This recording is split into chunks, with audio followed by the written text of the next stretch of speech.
Hello guys. So இப்போ வந்து நம்ம வண்டி சரி பண்ண வந்து போய்கிட்டு இருக்கோம். இங்கேருந்து ஒரு 3 கிலோமீட்ரு போயிட்டு கொடுத்துட்டு என்ன கிடைக்குன்னு தெரில. வண்டி ஒரு இண்டிகேட்டர் என் கையில் இருக்குது, இன்னொரு இண்டிகேட்டர் அங்கே இருக்குது. ஓகே, பார்ப்போம். 4 to 6 days later. வீடியோ எடுத்துக்கிறேன். ஓகே கைஸ், ஸோ இப்போ நம்ம வண்டி எடுத்துட்டோம். வண்டி உங்களுக்கு தெரியுதுன்னு நினைக்கிறேன். இது மாற்றிருக்காங்க. அந்த இந்த இடத்துல வந்து பல்பு பிடிக்கிறதுக்கு ஒரு கம்பி இருக்கும், காது மாதிரி இருக்கும். அது வந்து அதை மாற்றிருக்காங்க.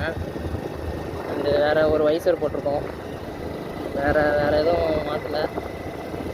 ஸோ இதுக்கு ஒரு காலேஜ் போனதுனால வண்டியை சுத்தமாக பார்க்க முடியல. 3 நாள் ஆயிடுச்சு, 4வது நாள் ஆயிடுச்சு, இதோட 4 நாள் ஆச்சு. ஸோ என்ன இருந்தாலும் பழைய வண்டி மாரி எனக்கு தெரியல. அப்புறம் இங்கே பெண்டு எடுத்திருக்காங்க. இது வந்து பெண்ட் ஆகிடுச்சு. அப்புறம் ஃபோர்க்கு பெண்டு எடுத்திருக்காங்க.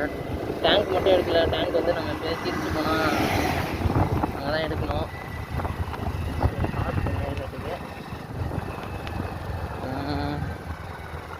வேறு பார்த்தோன்னா என்ன இருந்தாலும் ஒரிஜினல் தான். ஸோ உங்கள் வண்டி இருந்தால் மோஸ்ட்லி ஆக்சிடெண்ட் ஆக விடாதீங்க. ஏன்னா அது பழைய வண்டியில் அதை வந்து ஒரிஜினல் வந்து இவ்வளோவுக்கு அந்த அளவுக்கு வளையாது. இது இஷ்டத்துக்கு வளையுது. ஸோ அதுமாரி எதுவும் சப்பையாக இருக்க மாதிரி முன்னாடி வந்து இந்த இடத்துல கொஞ்சம் கேப் இருக்குது. இந்த கேப்பே இல்லாத மாதிரி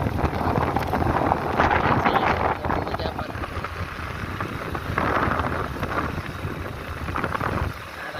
வண்டி அழுக்காக இருக்குது. போயிட்டு இப்போ எங்கே போகிறோம்னா வாட்டர் சர்வீஸ் தான் போகிறோம். வாட்டர் சர்வீஸ் இருக்குது. என்ன கலர் மாற்றலாமா வேணாமான்னு ஒரு பக்கம் டவுட்டாக இருக்குது.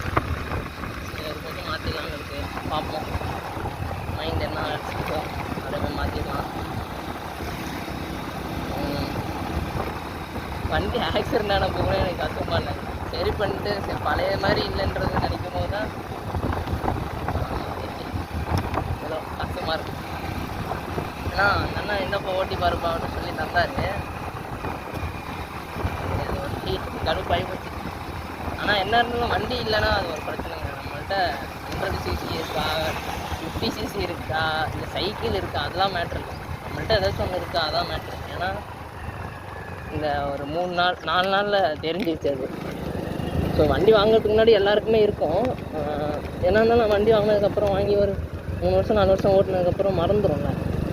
அந்த மறந்ததை வந்து நினைவு மூட்டுற மாதிரி இந்தமாரி ஏதாச்சும் ஒரு சம்பவம் நடந்து அவங்கள்ட்ட ஒரு 3 நாள் 4 நாள் வண்டி இல்லை அப்படின்றப்போ அடுத்தவங்கள்ட்ட போய் கேட்கும்போது அது ஒரு அவங்க பேசுகிற விதத்தை வச்சு அவங்களுக்கு ஒரு பெயின் வரும். அதான் ரைட். இதெல்லாம் சொல்ல வேணான்னு நினைக்கிறேன். ஒரு பக்கம் முடியல. என்ன இருந்தாலும் நம்ம வண்டி நமக்கு தாங்க, அவ்வளோதான். வேறு அதை தாண்டி எதுவும் சொல்ல முடியல. ஸோ இப்போ வந்து மறுபடியும் மாற்றி பண்ணுற மாதிரி நம்பர் பிளேட்டுக்கு போட்ட அந்த இதுவாக இருக்கட்டும், இந்த கவுரு அதெல்லாம் வந்து இனிமேல் வருங்காலத்தில் மாற்றிக்கலாம். இப்போதைக்கு போய் வாட்டர் சர்வீஸ் போட்டுட்டு கொஞ்சம் இப்போ உடனே என்ன பண்ண முடியுமோ அதை மட்டும் கொஞ்சம் பண்ணிக்கோங்க. ஸோ ஓகே, நான் போய் வாட்டர் சர்வீஸ் விடுறேன். வண்டி எடுத்தாச்சு. இதுக்காக தான் ஒரு வீடியோ. ஸோ நெக்ஸ்ட்டு நான் என்ன பண்ணுறேன், வண்டியில் தான் பண்ணலாம்னு இருக்கேன். பார்ப்போம், கையில் கொஞ்சம் காசு வரட்டும் வச்சுக்கலாம்.